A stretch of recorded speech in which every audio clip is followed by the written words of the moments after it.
Assalamualaikum warahmatullahi wabarakatuh. Salam sejahtera bagi kita semuanya. Om Swastiastu, Namo Buddhaya, salam kebajikan.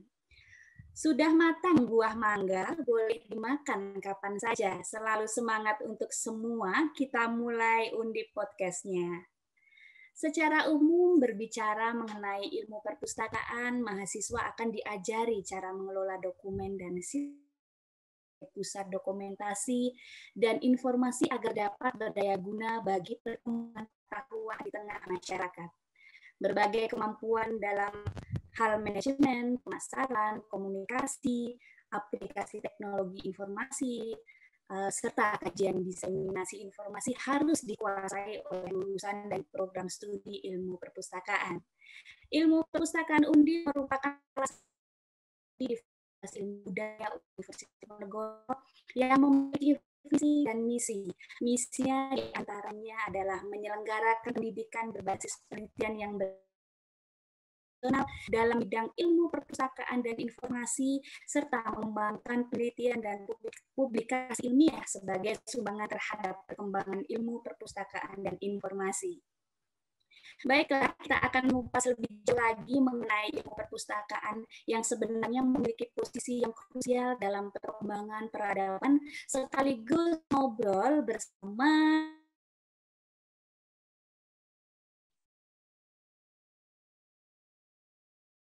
dosen di Universitas Diponegoro. Selamat datang di Kristiani S. Hum, M. Hum, dosen ilmu perpustakaan Fakultas Ilmu Budaya Universitas Diponegoro. Saya ini malah bingung nih Bu, apa Mbak? Karena masih muda saya mau izin panggil Mbak ya, Mbak Lydia. Silakan. Mbak Lydia, apa kabar? Baik, Mbak Linda. Apa kabar? Sama, alhamdulillah. Semua pandemi ini tidak membuat kita patah semangat meskipun bekerja di rumah ya Mbak Lydia ya. Iya, tetap semangat ya. Iya, tetap semangat kita ya. Langsung ke pertanyaan awal ya Mbak Lydia. Sebenarnya apa sih yang menarik dari belajar ilmu perpustakaan Mbak Lydia? Oke, langsung nih ya, belajar ilmu perpustakaan apa sih yang menarik gitu ya.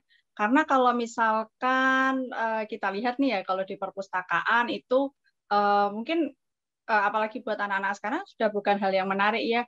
Kalau harus duduk diam di sebuah ruangan yang penuh buku gitu ya, alias kalau bahasa gampangnya penjaga gitu ya, penjaga perpustakaan gitu ya. Penjaga perpustakaan pasti sudah dibayangkan harus bersih-bersih buku, lap-lap rak, loh ini kok cleaning service ya gitu ya. Nah, ini jadi apa namanya, pasti yang terbayang pertama itu juga pastinya kalau misalkan kita lihat di film-film gitu ya, pasti sudah digambarkan itu penjaganya tuh nggak cuma sekedar yang menjaga buku dengan baik, tapi galak juga biasanya gitu ya. Dan biasanya juga yang sudah tua-tua gitu ya, kacamatanya tebel gitu kan, pasti waduh itu pasti digambarkan di film, di kayak komik dan sebagainya, pasti yang seperti itu. Dan perpustakaan itu juga pasti adalah ruangan yang menyeramkan gitu ya. Malah banyak setting film horor itu juga pakai perpustakaan. Jadi apa menariknya nih perpustakaan gitu. Jadi kalau sekilas dilihat memang ya nggak menarik ya gitu. Kayak misalkan ya itu sudah seperti barang kuno yang pastinya anak-anak sekarang juga nggak suka gitu ya. Nah, tetapi itu yang apa ya secara lateral gitu ya bisa dilihat seperti itu. Tetapi sebetulnya perpustakaan itu tidak seperti itu lagi. Itu sudah apa ya sudah cerita lama gitu ya. Nah, sekarang perpustakaan juga sudah berubah ke arah yang baru seperti itu. Nah, arah baru yang seperti apa gitu ya. Nah, perpustakaan di sini memang kalau misalkan kita pelajari, nah gitu ya, kalau nanti apa namanya apalagi menggeluti ilmu perpustakaan, pasti kita lambat laun akan melihat bahwa perpustakaan itu sebetulnya adalah ruang kontrol aslinya. Ruang kontrol, kontrol apa gitu kan? Bukan ruang kontrol serangga yang akan merusak buku loh ya, tapi buku. Ya kutu buku gitu. Ya Mbak ya. Ruang kontrol dokumen sebetulnya. Memang kalau kita mendengar kata dokumen, pasti yang terbayang pertama itu akta tanah gitu ya, akta kelahiran gitu ya pasti.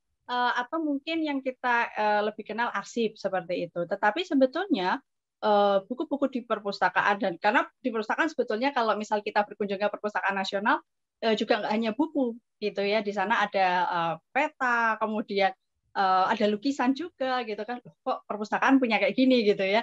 Nah, itu semua karena sebetulnya itu semua adalah dokumen itu sendiri. Jadi sebetulnya menjadi pustakawan itu bukan menjadi penjaga perpustakaan, tetapi sebetulnya mereka menjadi dokumen controller di sana. Jadi seseorang yang bertanggung jawab dan memastikan bagaimana dokumen-dokumen itu tidak hanya disimpan sebetulnya. Nah, kebanyakan pemahamannya ya sudahlah disimpan aja. Jadi kayak akhirnya perpustakaan kayak gudang ya gitu. Tetapi sebetulnya tanggung jawab dokumen controller ini adalah namanya orang kan pasti pengetahuan itu ya. Pasti kan ada pengetahuan. Kemudian pengetahuan itu bagaimana caranya supaya dia bisa jadi jejakan, supaya jadi pengetahuan yang baru. Itu kenapa mereka dicatat pada akhirnya gitu. Supaya bisa dipelajari lebih lanjut gitu. Nah, kemudian atau kita juga kenal istilah dokumen literer gitu kalau di ilmu perpustakaan seperti itu. Nah, itu kemudian supaya bisa digunakan di kemudian hari. Nah, ini tanggung jawab pustakawan sebetulnya bagaimana mengontrol dokumen yang tercipta itu dia pertama memang disimpan otomatis. Nah, tetapi tidak berhenti sampai di penyimpanan, tetapi bagaimana didistribusikan ke masyarakat, bagaimana itu bisa use and reuse gitu ya, digunakan dan digunakan kembali. Untuk apa gitu? Untuk bisa memacu inovasi dan pengetahuan yang lebih lanjut. Seperti itu sebetulnya. Wah, ternyata peran dan kemudian apa image bahwa pustakawan seperti yang kita pikirkan lama memang harus dihapuskan ya, Mbak. Ternyata pustakawan memiliki peran penting Ya, gitu. PR Nah, kita bersama sebetulnya ya. iya, iya, Supaya oke, masyarakat oke. tidak lagi terkesan seperti itu gitu. Ya, oke Mbak. Kemudian apa peluang dan prospek kerja dari ilmu perpustakaan, Mbak? Peluang dan prospek kerja ya. Karena Ya, tadi kalau pastinya yang pertama perpustakaan gitu ya. ya, ya. Di perpustakaan. Tetapi sebetulnya itu tadi karena memang secara keilmuan pun juga sudah berkembang sebetulnya Mbak Linda. Ya. Jadi kalau dulu memang ya tadi kalau dokumen orang dengar dokumen-dokumen pasti langsung akta tanah gitu ya. Akta kelahiran dan sebagainya seperti itu. Tetapi kalau zaman sekarang mungkin berbeda ya. Artinya sudah ada perkembangan tentang keilmuan ilmu perpustakaan gitu ya. Yang mana dia punya kaitan dasar dengan ilmu dokumentasi itu sendiri. Nah, kemudian bagaimana peluang kerjanya? Sebetulnya kalau perpustakaan saja juga sudah banyak. Gitu. Instansi yang membutuhkan itu banyak sekali ya. Kalau di Indonesia gitu misalkan, itu mulai dari ya pastinya perpustakaan nasional gitu ya, yang ada Ya. di ring 1 itu ya, perpustakaan nasional. Beberapa lulusan kami juga direkrut di Arsip Nasional Republik Indonesia di ANRI. Kemudian juga ada yang di Monumen Pers gitu ya.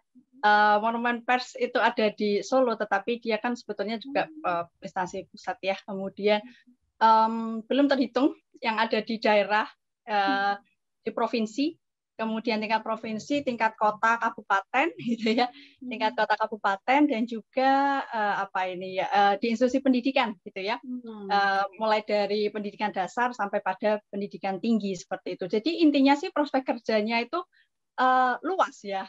Artinya luas itu sebetulnya di mana ada pengembangan pengetahuan, dibutuhkan ada pengembangan inovasi gitu ya. Jadi kayak misalkan divisi research and development itu pasti membutuhkan jasa gitu ya, membutuhkan keahlian dari dokumen controller ini. Nah, salah satunya itu adalah pustakawan seperti itu yang bisa mengisi posisi tersebut seperti itu. Jadi ya cukup luas ya. Jadi jangan takut para lulusan ilmu perpustakaan untuk tidak mendapatkan peluang kerja karena sekarang peluang kerja luas sekali begitu intinya ya Mbak Lydia. Wah, ayo silahkan yang kepingin masuk ilmu terbuka lebar. Nanti ketemu sama Mbak Lydia untuk menjadi dosennya, untuk jadi putra putri didiknya. Tadi sudah disebutkan Mbak Lydia beberapa peran penting. Nah, adakah peran-peran penting lainnya apa yang sebenarnya diemban oleh ilmu perpustakaan itu sendiri? Ya, tadi mungkin sudah sempat disinggung ya peran pentingnya itu sebetulnya kalau kita kaitan luasnya itu sebetulnya tidak hanya berkaitan dengan yang namanya tadi itu ya, pokoknya mengelola buku, menjaga keutuhan dan sebagainya gitu. Ya itu perlu, tetapi tidak hanya itu gitu ya. Nah, yang pertama tadi memang yang perlu ditekankan itu sebetulnya adalah itu tadi menjaga siklus pengetahuan ya. Nah, siklus pengetahuan itu sebetulnya lebih dari yang pertama itu adalah penciptaan gitu ya. Jadi bagaimana bisa disimpan? Pasti yang pertama itu kan manusia punya ide, kemudian dia muncul ya tercipta sesuatu hal. Nah, kemudian itu disimpan. Setelah disimpan, pasti tanggung jawab berikutnya adalah mendistribusikan ke masyarakat supaya masyarakat itu bisa menggunakan dan menggunakan lagi, use and reuse, sampai kemudian bisa mengaplikasikan dalam bentuk dia bisa masyarakat bisa lebih lanjut mengembangkan mengembangkan tentang inovasi baru. Jadi inovasi yang lebih baru dari inovasi sebelumnya seperti itu. Nah, itu sebetulnya tanggung jawab dari pustakawan sebagai salah satu dokumentalis ya gitu, karena memang perlu bersinergi dengan lembaga dokumenter yang lain seperti itu. Nah, bicara soal sinergi nih ya. Nah, ini ternyata juga kontribusi dari ilmu perpustakaan ini juga dilirik oleh United Nations ya untuk juga bisa mengembangkan SDGs seperti itu, terutama goal yang ke-11 ya, gitu kan, untuk bagaimana sustainable cities and communities gitu ya. Nah itu, kata sustainable ini yang menarik sebetulnya. Nah ternyata sustainable itu artinya juga mereka membutuhkan pasokan pengetahuan, tapi memang permasalahan yang ditangkap itu pengetahuan itu ternyata tidak bisa disediakan secara komprehensif gitu, sehingga memang ada pemikiran ya di dunia internasional itu supaya bagaimana bisa berkonvergensi. Nah di situ mulailah mereka berpikir bahwa perlu dipersatukan nih, ada galeri, ada kearsipan gitu ya, kemudian ada perpustakaan, kemudian ada monumen, situs, museum seperti itu. Nah itu mereka sebetulnya menyimpan dokumen itu tadi, tetapi belum berkonvergensi. Nah, ini yang kemudian akan diupayakan terus gitu ya, supaya bisa berkonvergensi dan supaya bisa lebih menyokong masyarakat gitu, supaya mereka bisa sustain gitu. Jadi bagaimana membuat sebuah komunitas itu sustain itu juga ada kaitannya dengan keberlangsungan siklus pengetahuan di tengah masyarakat itu. Nah, itu ternyata membutuhkan institusi kultural. Nah, salah satu institusi kulturalnya itu adalah perpustakaan seperti itu. Wah, lu semakin luar biasa. Kenapa dulu saya juga tidak mengambil perpustakaan, Mbak? Iya, jadi ternyata PR-nya banyak gitu ya. Iya. Ilmu perpustakaan pun juga mengikuti perkembangan teknologi dan informasi itu tadi. Oh iya. Iya, Mbak ya. Harus, iya. Karena mau gimana ya? Kalau kita tidak mau gitu ya, saya rasa ilmu apapun sekarang pasti harus bersentuhan dengan TIK ya, teknologi informasi dan komunikasi, karena memang zaman sudah berubah ya, apalagi setelah pandemi ini, justru ini seperti semacam percepatan gitu ya, semacam percepatan. Kemarin juga sempat ngobrol sama beberapa mahasiswa gitu ya, virtual gitu, yang ngobrol-ngobrol aja gitu. Mereka juga menyampaikan, wah Bu, desa saya, banyak yang mahasiswa kami ada, desa saya itu dulu nggak secanggih ini, tetapi setelah pasca pandemi ini, ya mereka bisa ya kayak gini pakai aplikasi virtual meeting dan sebagainya, itu sudah kayak hal yang biasa banget. Nah jadi sepertinya tidak butuh waktu lama kita nanti bisa masuk ke masyarakat 5.0 gitu ya. Nah, 5.0 itu kan sangat membutuhkan ini kolaborasi gitu ya. Nah, tetapi bagaimana bisa berkolaborasi? Di sana intinya itu nanti ruang maya, ruang virtual dan juga ruang nyata gitu ya. Dunia nyata dan dunia virtual itu semakin mampat gitu ya, semakin mereka akan semakin bersatu gitu. Kalau kita kan oh ya virtual, maya masih ada gap seperti itu. Lama-kelamaan dengan semakin berkembangnya inovasi di bidang artificial intelligence itu akan semakin hilang batas itu seperti itu. Nah, lantas kalau kita tidak mau mengadopsi teknologi informasi dan komunikasi, ya pastinya nggak mungkin. Pastinya nggak mungkin. Karena semua manusia pasti akan mengikuti bagaimana perkembangan society. Nah, itu tadi makanya juga ternyata GLAM tadi ya, Gallery Library Archive Museum Monument Sites itu sebagai institusi kultural yang juga diminta gitu ya, diharapkan mereka bisa berkonvergensi secepatnya untuk mendukung perubahan masyarakat yang akan segera kita jelang seperti itu 5.0 itu. Iya. Oh iya, oke. Nah, itu tadi kan beberapa strategi ya Mbak dan upaya untuk mengembangkan keilmuan perpustakaan. Nah, bisa diberikan gambaran lagi upaya atau strategi apa yang dilakukan oleh ilmu perpustakaan dalam menghadapi tadi disebutkan zaman era modern ini dan bagaimana menumbuhkan kesadaran bagi generasi muda milenial bahwa belajar ilmu perpustakaan itu penting dan sangat menyenangkan. Oke, karena mungkin sebetulnya perpustakaan kalau milenial mungkin yang sudah sekitar ya, jadi sebetulnya kita sudah mulai menyiapkan untuk yang Gen Z ya.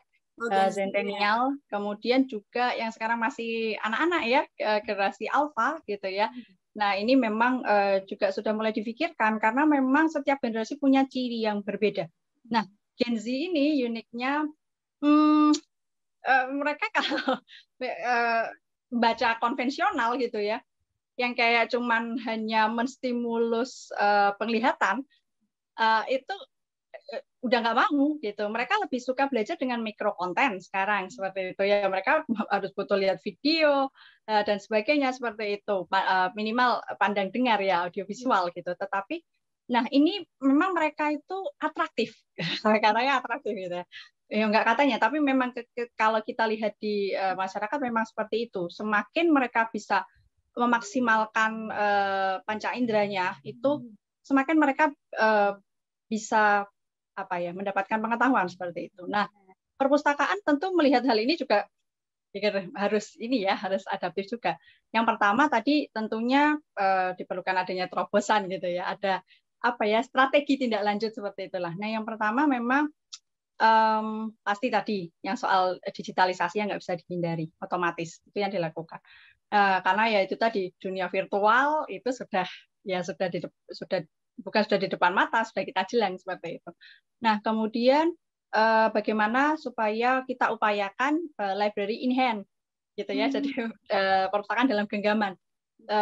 Kemana-mana juga kalau mereka butuh bisa akses. Dan makanya juga sekarang banyak sekali perpustakaan itu beralih ke yang berbasis aplikasi seperti itu. Jadi kalau ada iJatok dan seterusnya, iPusnas dan seterusnya kayak gitu itu ya.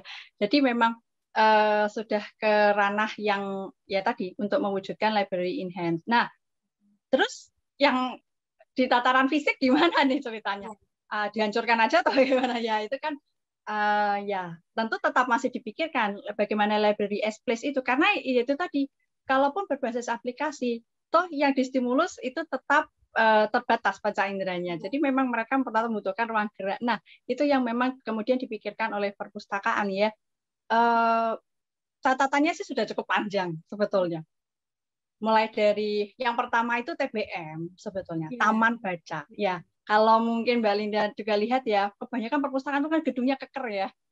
Ya, kayak pengadilan karena memang itu juga tadi melambangkan bahwa itu adalah nah, kalau itu kan karena dari zaman kolonial dulu, ini adalah yang punya kuasa seperti itu. Nah, dari yang punya kuasa ini, nah kemudian masyarakat mulai nggak dekat dong dengan perpustakaan yang keker itu gitu, karena masuk juga udah serem gitu. Jadi sebetulnya nggak terlalu salah kalau banyak juga di film-film itu digambarkan perpustakaan itu banyak hantunya gitu ya. Nah ini ya nggak salah gitu. Tetapi nah sekarang dengan merubah konsep dulu jadi taman gitu ya. Kalau taman kan kita lihat di mana-mana, tapi taman ya indah lah ya gitu kan. Nah, taman baca masyarakat gitu tetap itu juga sudah cukup menjamur di Indonesia. Yang pertama itu, kemudian juga masih kurang. Nah, karena ada kebutuhan masyarakat untuk semakin berkolaborasi dan sebagainya, banyak juga yang perpustakaan-perpustakaan itu menjadi mengusung konsep makerspace. Jadi supaya apa? Jadi kayak di perpustakaan itu tidak hanya sekedar membaca, tetapi juga apa ya bisa berdaya guna. Jadi apa yang mereka baca, misalkan nih, misalnya ada apa ya, misalkan membaca tentang gampangnya, misalkan tentang kerajinan tangan tertentu di suatu daerah gitu ya. Nah itu ada sekalian kelasnya seperti itu. Nah sehingga ya bisa lebih berdaya guna seperti itu. Nah ini kemudian memang ke depan yang akan dipikirkan karena masih rancangan ya di Indonesia masih ada 5, tapi di Semarang sudah ada. Itu adalah micro library. Nah, ya micro library. Nah, message-nya micro ya, jadi kecil ya. Jadi perpustakaannya keker-keker tadi itu memang sudah dipikirkan bagaimana supaya lebih dekat dengan masyarakat. Karena kan kita harus bisa masuk menerobos ke masyarakat ya, gitu kan untuk tadi supaya bisa juga lebih mendukung SDGs tadi itu. Bagaimana supaya sedekat mungkin dengan masyarakat gitu ya. Jadi memang nah ini uniknya adalah karena anak-anak sekarang yang Gen Z ya kemudian generasi Alpha itu kan ke suatu tempat yang misal ke kafe bukan karena makanannya sebenarnya. Tapi karena tempatnya bagus. Nah, ini atraktif ini juga dipikirkan sebetulnya mulai dipikirkan gitu karena maka itu micro library ini dia itu kecil gitu ya, banyak gitu ya, tersebar gitu kan, dan juga atraktif.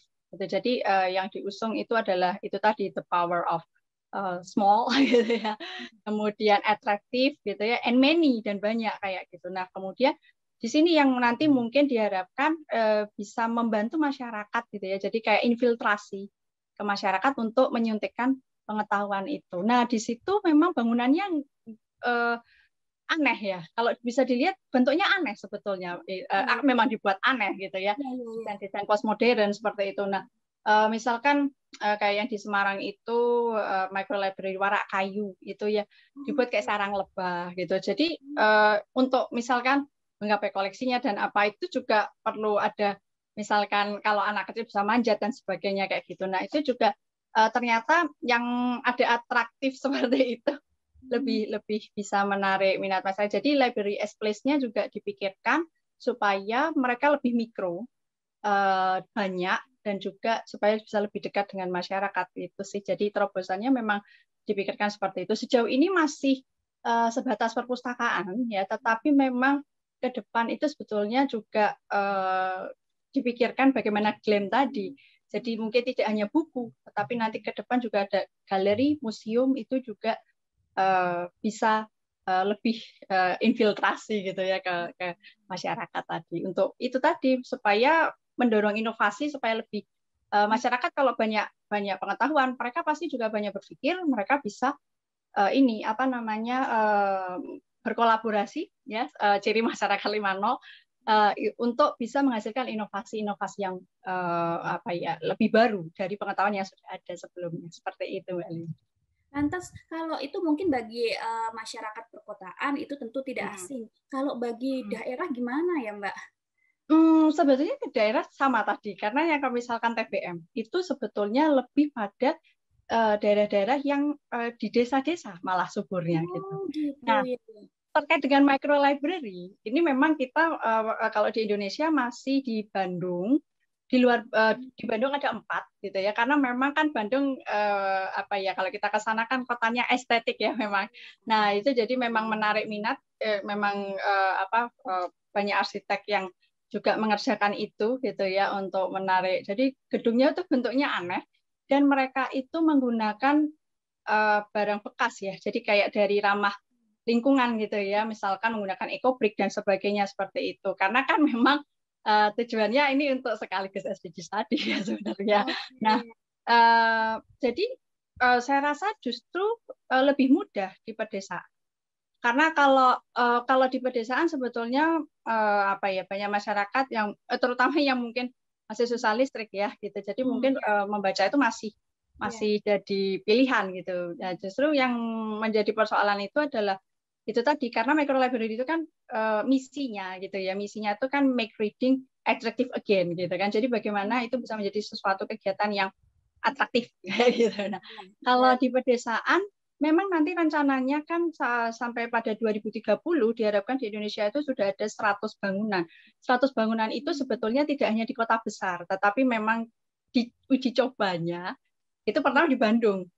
Nah, kemudian gesernya ke Semarang ini gitu kan. Semoga segera ya, Mbak. Ya, nah ini memang juga nanti pastinya 100 itu tidak hanya di kota besar di Indonesia, tetapi juga sampai pada kota-kota kecil. Dan kalau masalah infrastruktur tidak masalah, karena yaitu tadi, karena sebetulnya misinya juga menggunakan bahan yang ramah lingkungan. Karena kan juga SDGs perlu mempertimbangkan itu ya untuk sustainable itu tadi gitu. Nah, kita tadi udah berbicara panjang lebar mengenai ilmu perpustakaan. Ini saya agak berbicara atau memberikan pertanyaan masalah pribadi nih. Bisa dikisahkan dikisahkan awal mula menjatuhkan pilihan keilmuan pada ilmu perpustakaan dan perjuangan karir hingga menjadi dosen di Undip, karena ini sepertinya dosen yang masih sangat muda sekali. Aduh. Kayak bahasanya berat ya, perjuangan gitu. Ya, tapi idenya sudah brilian begitu loh. Waduh. Ya itu kan memang kalau soal ide itu sebetulnya ya ini sebetulnya juga agak prihatin ya, kalau kita kan mungkin sebetulnya mengikuti patron yang ada terjadi di internasional. Ya mudah-mudahan nanti ke depan ada original ide dari kita ya. Mungkin ya mudah-mudahan saya juga bisa ini ya menyumbangkan pemikiran. Ya, semoga.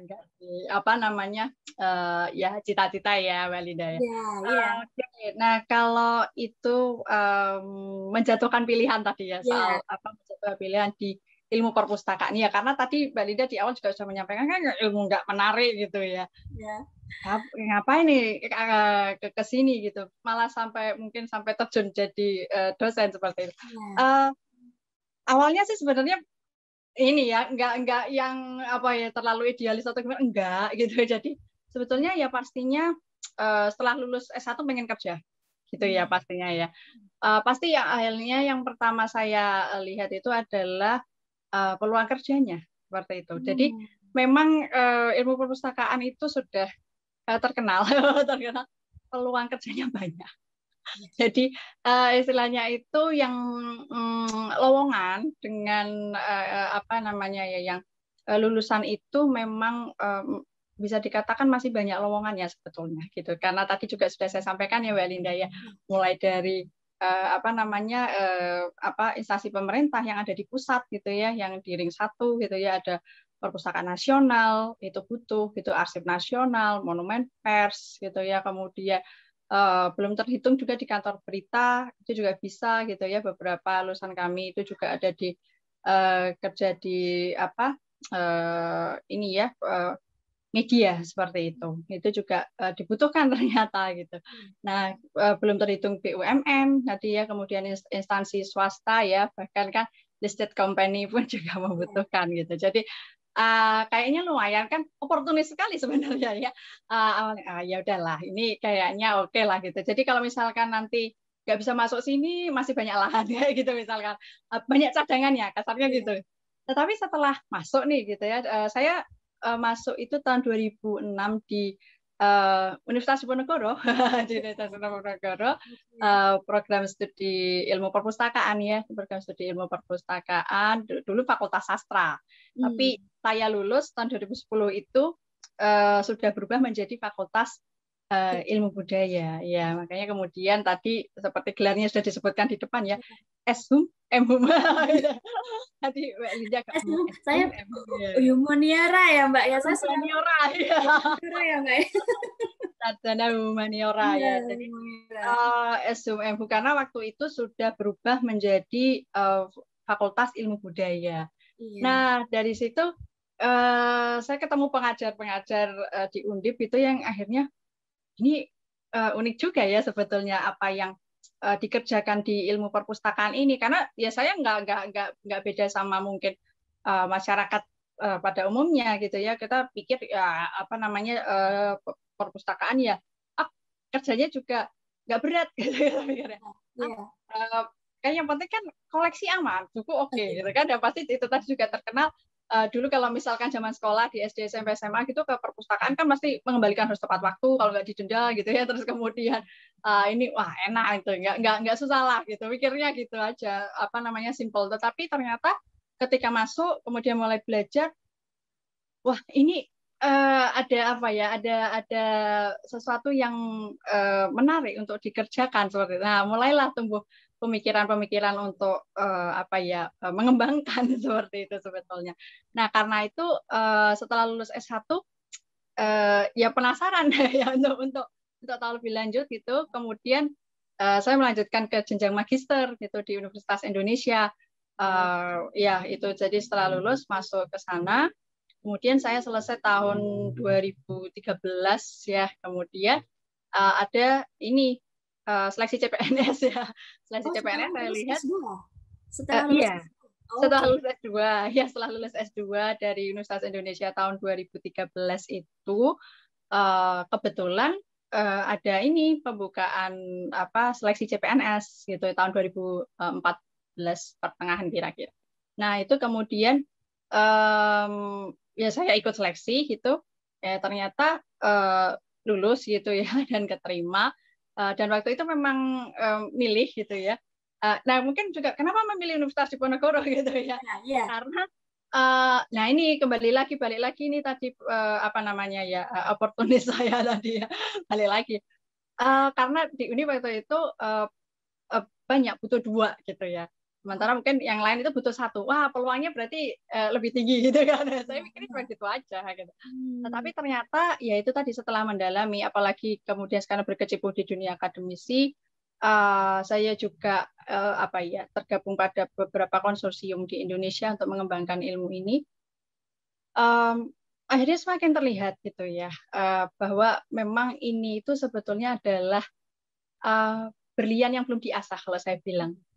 Gitu ya. Sebetulnya dia itu utama. Ini mungkin cerita sedikit ya. Kalau waktu ngajar gitu kan. Nah, itu pasti pertama masuk saya itu di apa namanya? Saya itu mengajar di semester 1. Dan itu ya sering banget dapat jadwal hari Senin. Jadi mahasiswa baru banget itu biasa ketemu saya. Kita nggak bosan lihat muka saya dulu gitu sebelum ketemu dosen yang lain. Nah, itu saya tanya, kenapa kalian ada yang tahu nggak kalau ada yang bisa jawab pertanyaan ini dan benar, langsung deh auto nggak usah ikut ini. Gitu wah, jadi mereka semangat.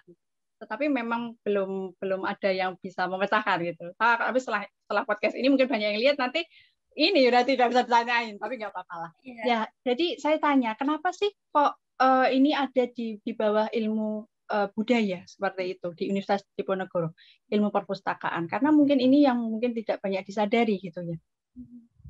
Mahasiswa banyak memberi argumen gitu. Oh, ini jawab gitu ya. Tapi sebetulnya ini yang mungkin menarik. Kenapa kok akhirnya ilmu perpustakaan itu menjadi bagian dari ilmu budaya seperti itu? Ya karena sebetulnya itu tadi kita itu mengelola tentang dokumen. Kalau nggak ada dokumen, wah kita nggak ya sedikit gitu. Saya bilang gini, ada yang tidak bangga masuk sini ya. Anda harus bangga dulu masuk sini. Kenapa?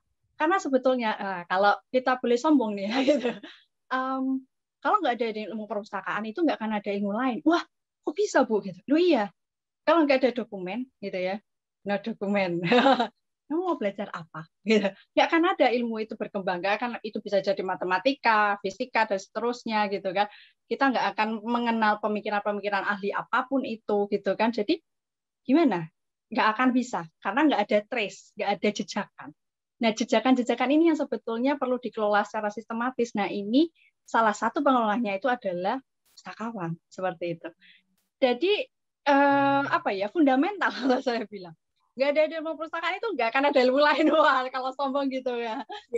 Karena ya itu tadi logikanya no dokumen, no traces, nggak ada jejakan, nggak akan ada yang bisa dipelajari, no lesson gitu ya. Kemudian juga kalau nggak ada yang pun dipelajari, gimana bisa dapat knowledge? Nggak mungkin. No knowledge, terakhir nih, Kalau nggak ada knowledge, apa mungkin ada civilization, ada peradaban yang kita lihat sampai hari ini? Jadi itu dasar banget, saya bilang. Ilmu perpustakaan itu fundamental gitu. Otak itu nggak pernah kelihatan. Posisi ilmu perpustakaan itu adalah di otak. Jadi dia behind the scene gitu ya. Mungkin nggak banyak yang lihat, wah itu keren, pekerjaan keren sebagainya. Tetapi, oke, saya kasih tahu nih. Biasanya saya bukan. Oke, kita akan belajar sama-sama. Di mana kerennya ilmu ini gitu kan. Nah, itu tadi saya pasti tekankan yang pertama itu. Karena kita itu dokumen controller, no dokumen itu kalau tarik garis jauh nggak akan ada peradaban apapun seperti itu. Karena kita nggak punya jejakan. Kita bisa bangun peradaban yang kita lihat hari ini karena kita mempelajari jejakan yang sudah dibuat para pendahulu sebetulnya. Jadi itu kan berkelanjutan, sustain itu tadi gitu. Maka memang ternyata juga dilirik oleh UN gitu ya, United Nations untuk ternyata institusi kultural termasuk perpustakaan itu punya peran besar untuk mendukung SDGs, terutama pada goal yang ke-11 tadi seperti itu. Nah, ini gitu. Oke. Wah, jadi jadi ini. Oh, oke Bu, minggu depan saya pulang kampung, Bu. Bapak mau cerita. Ya, ini adalah poin luar biasa dari ilmu perpustakaan yang tentunya harus diketahui oleh semuanya dan promosi juga ya Mbak. Bagi siapapun yang ingin masuk di ilmu perpustakaan ini, Ibu dosennya sudah menjelaskan panjang lebar betapa ilmu perpustakaan merupakan ilmu yang sangat penting dan berperan besar begitu ya Mbak Lydia ya. Kurang lebih gitu. Oke, kemudian Mbak Lydia, ini sebagai dosen Undip, apa harapan Mbak Lydia untuk kemajuan Undip menuju World Class University? Wah, ini pertanyaan paling susah ini. Ini isu terakhir dan harapannya tentunya kita semua ya, Sivitas Akademi pastinya berharap Undip bisa semakin memantapkan langkahnya ya untuk ini menuju predikat BCU gitu ya, World Class University. Tetapi mungkin kalau secara spesifik gitu ya, kalau mungkin juga lihat perguruan tinggi di negara lain gitu ya, ternyata ada peran besar juga dari konvergensi institusi kultural tadi.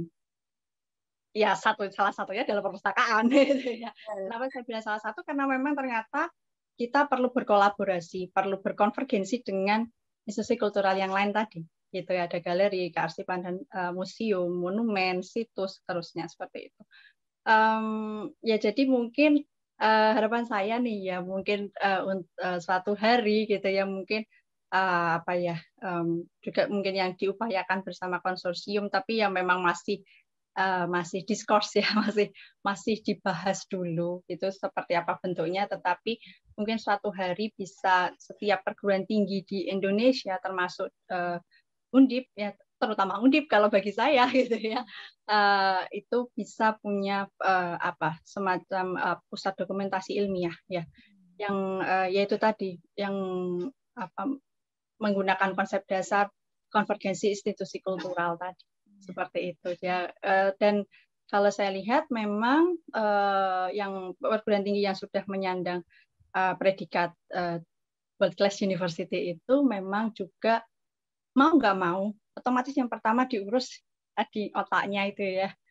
Nah otak ini nanti akan juga menjadi mesin utama untuk mendorong mereka karena namanya yang World Class University kan tidak hanya sekedar diraih ya, tetapi pasti perlu dipertahankan. Nah ini yang susah ini. Nah jadi memang itu kalau saya lihat memang ya tadi karena juga secara masyarakat saja juga di SDGs itu juga diperlukan. Nah terlebih juga pada institusi-institusi pendidikan ya seperti juga di pendidikan tinggi pastinya seperti itu. Iya. Untuk menghasilkan inovasi. Kemudian ini Mbak, di setiap akhir wawancara, kami meminta kepada narasumber untuk membuat suatu pesan berkesan. Aduh. Jadi harus memberikan pesan yang berkesan untuk yang berkesan bagi kita semua sebagai pengingat kita. Waduh, pesan yang berkesan ya, kayak ya closing gitu ya. Iya, nanti karena ini sebenarnya siang hari nih ya, dan ini udara panas. Sebenarnya pesan yang berkesan, kalau bercandaan ya, pesan yang berkesan kalau pas panas-panas gini sebenarnya pesan es teh ya. Es teler. Karena panas-panas gitu ya, tapi bercanda itu. Karena tadi kita kayak Mbak Linda ngomong, waduh panjang lebar banget nih ngomongin soal ilmu perpustakaan gitu ya. Dan ternyata segitunya ya gitu. Ya, jadi memang iya tadi ya, karena kita juga tadi ngomongin soal institusi kultural. Yang pertama itu memang ini ya untuk ya itu tadi, karena kalau yang tadi saya pesankan kepada mahasiswa di awal justru gitu.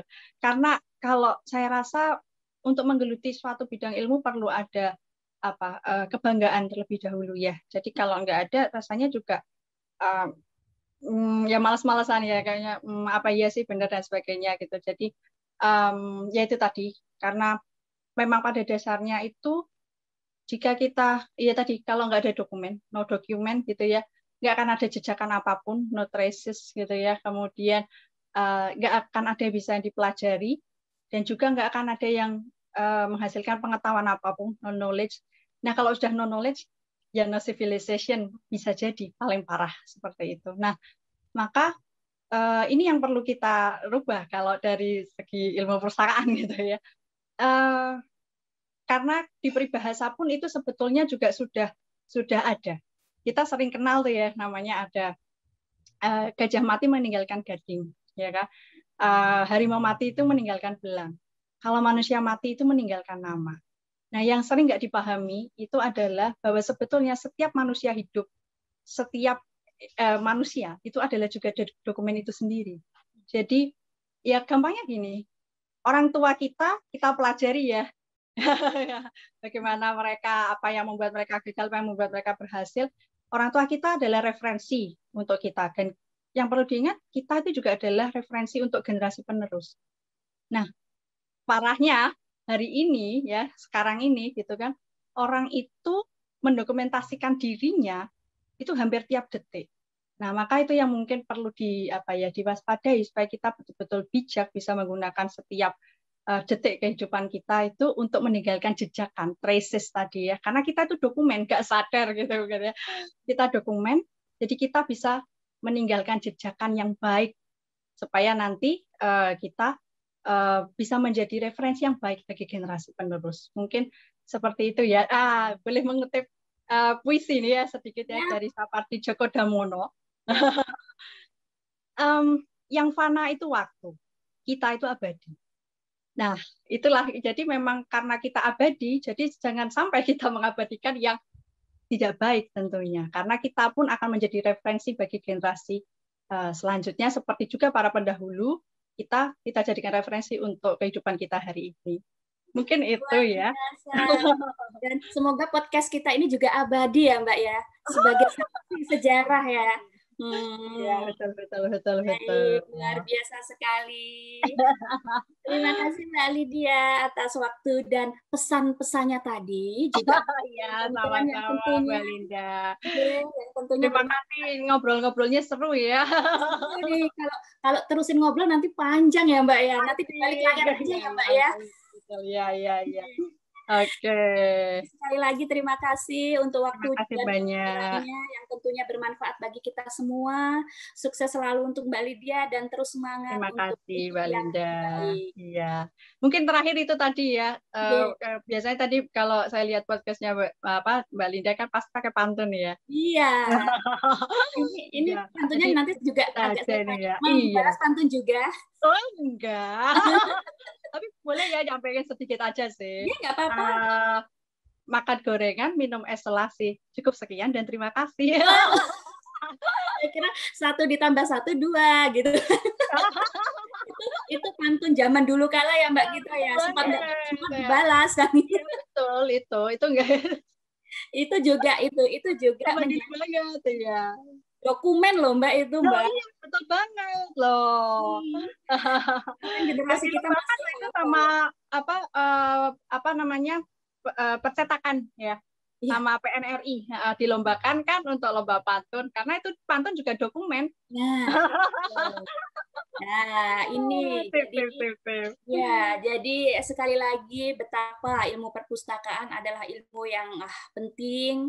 Jadi siapapun yang ingin masuk di ilmu perpustakaan Undip, mari terbuka lebar bagi siapa saja, Ya, begitu. betul.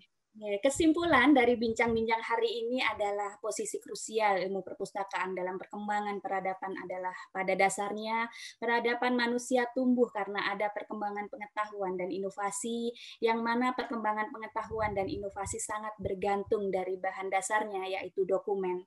Dan untuk membuat dokumen dapat didayagunakan dalam mengembangkan inovasi serta pengetahuan tentu membutuhkan orang atau ahli dalam bidang dokumen, dan pustakawan adalah salah satunya. Terima kasih telah menyimak Undip Podcast. Saya Linda Wahyuningsih pamit undur diri. Selalu jaga kesehatan. Jangan lupa bahagia dan putus mata rantai COVID dengan selalu mematuhi protokol kesehatan 5M. Mencari peniti di dalam jerami dari malam hingga pagi. Cukup di sini Undip Podcast hari ini. Besok kita berjumpa lagi. Di sungai banyak buaya. Buaya timbul, manusia lari. Virus corona sungguh berbahaya. Mari bersama menjaga diri. Wassalamualaikum warahmatullahi wabarakatuh. Sampai jumpa.